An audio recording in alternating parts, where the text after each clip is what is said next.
Hello, friends. I am Chevee. Welcome to my shed. How are you today? How's things in your world? How's life where you are? Please let me know. Please, seriously, let me know in the comments. I like hearing from you. So, you watch me. Let me hear from you. This week, I've been, maybe it's been a subtle secret, whatever. I've been hiding the fact that I would say that this is the first time since stopping my medication that I have felt depressed.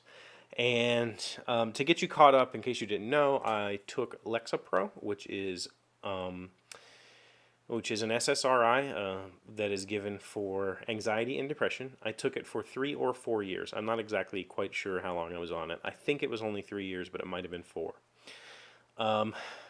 Lexapro, I was given the maximum dosage right from the beginning, and it was mostly given for anxiety, but also generalized depression. It worked almost immediately, meaning that I took a dose and that day felt great, and that gave me a little hesitancy because normally with SSRIs it takes a few weeks to even a few months for you to fully realize the effects. I took it and that day my anxiety was gone. So maybe a little placebo, I'm not positive, but know that I took it for years. The only side effect that I noticed that was kind of significant was very lucid dreams. I have a video about that here on YouTube that gets a lot of hits, so I'll try to link it if I remember. Other than that, just the general thing that happens with SSRIs is you just kind of flatline. You just kind of feel numb all the time. You can't really experience extreme joy. You can't really experience extreme sadness. You just kind of moderate. And that's okay, and I knew that.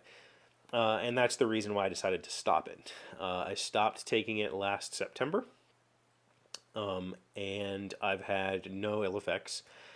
I tapered off. I consulted with my doctor, tapered off, did a 5 milligrams a week taper, or it might have been every 2-week taper. But it slowly tapered off. I did have a little bit of fogginess, a little bit of confusion, and weird kind of synapse firing stuff happening during that time. But after that, it was fine, and I felt great, and I still feel great.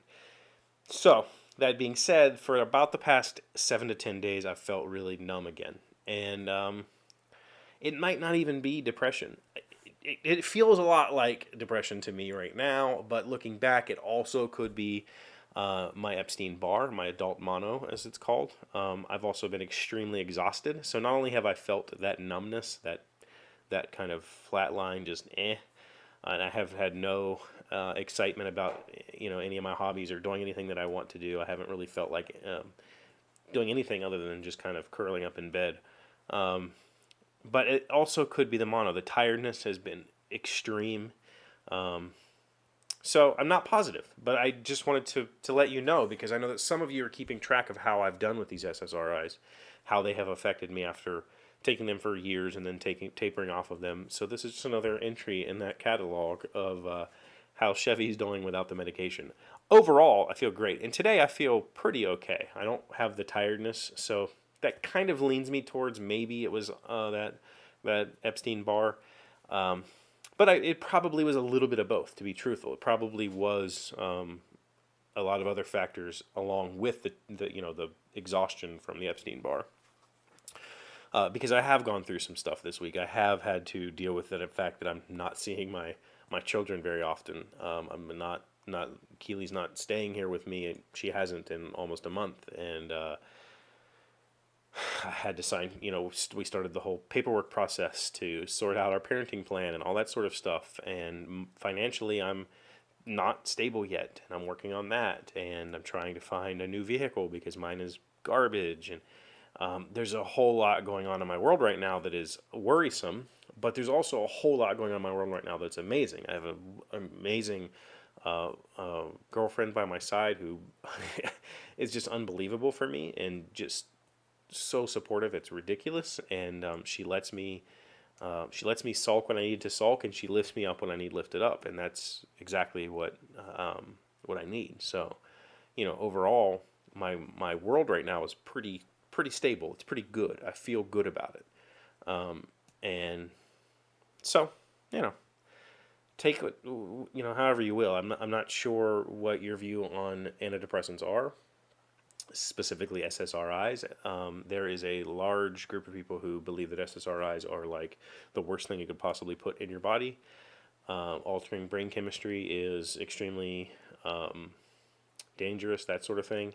I don't necessarily agree with them. I don't not agree with them, though. I think SSRIs do have quite a bit of unknown side effects, or because depression and anxiety and all these sorts of things are very difficult to diagnose. They're basically self-diagnoses, self-evaluation that you walk through with your doctor to determine if you have any of these conditions, and whether or not the medicine is effective is also a self-diagnosis. Because of that, we're not really sure how any of this stuff works, and that's scary.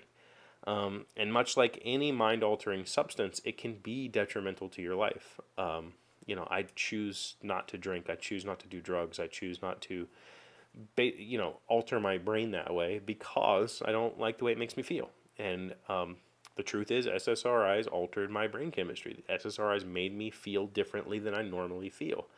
But I accepted that risk, and I'm glad that I did it. It helped me through a really rough patch, and I came out of the other side feeling much stronger for it. So overall, my life is pretty great. So nothing to complain about. But yeah, that's where I'm at. Just wanted to update you. So I'm going to spend some time down here this weekend. I'm alone tonight and tomorrow, and I'm going to try to make a few things, and maybe I'll go back to Home Depot and give them another shot at buying some plywood. We'll see. So thank you for being here as always. Thank you for liking, commenting, subscribing, being amazing friends, and being wonderful people. I appreciate you, and I'll see you on Monday. Hey, Doc, wait! I want to ask you something. Today's random fact comes from PabloPicasso.org. What was Pablo Picasso's first word?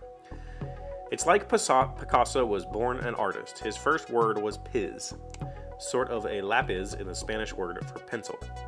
His father Ruiz, an artist and art professor, gave him a formal education in art starting at the age of 7. By 13, Ruiz vowed to give up painting as he felt that Pablo had surpassed him.